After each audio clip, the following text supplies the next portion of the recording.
कुछ लोग इस देश को कुछ लोग इस गीत को मुस्लिम विरोधी कहते हैं।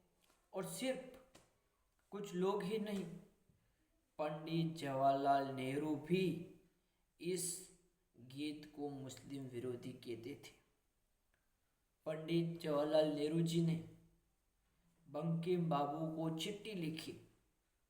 पंडित जवाहरलाल नेहरू जी ने बंकिम बाबू को चिट्ठी लिखी और आग्रह किया कि इस गीत से मुस्लिम समुदाय के लोग नाराज हो सकते हैं। उन्होंने कहा कि बंकिम, तुमने जो गीत लिखा है, तुमने जो आनंद मठ लिखा है, उससे मुस्लिम समुदाय के लोग नाराज हो सकते हैं, मुस्लिम समुदाय के लोग परेशान हो सकते हैं। एक प्रकार से कांग्रेस ने वर्षों तक वंदे मातरम को स्वीकार ही नहीं किया। आपातकाल के दौर में, आजादी के बाद आपातकाल के दौर में भी एक बार फिर से वंदे मातरम पर रोक लगाई गई।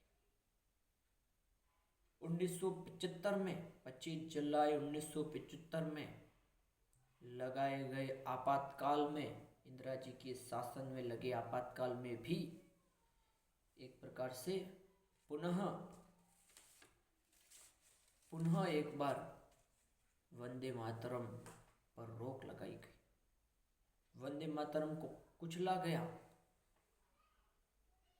नेहरू जी ने एक बहुत बड़े वंदे मातरम, जब बंकिम बाबू ने लिखा था, जो आज जो है यह नहीं, एक बहुत बड़ा रूप से कई भाग में वंदे मातरम था, जब स्वीकार किया गया तब नेहरू जी ने वंदे मातरम के टुकड़े कर दिए।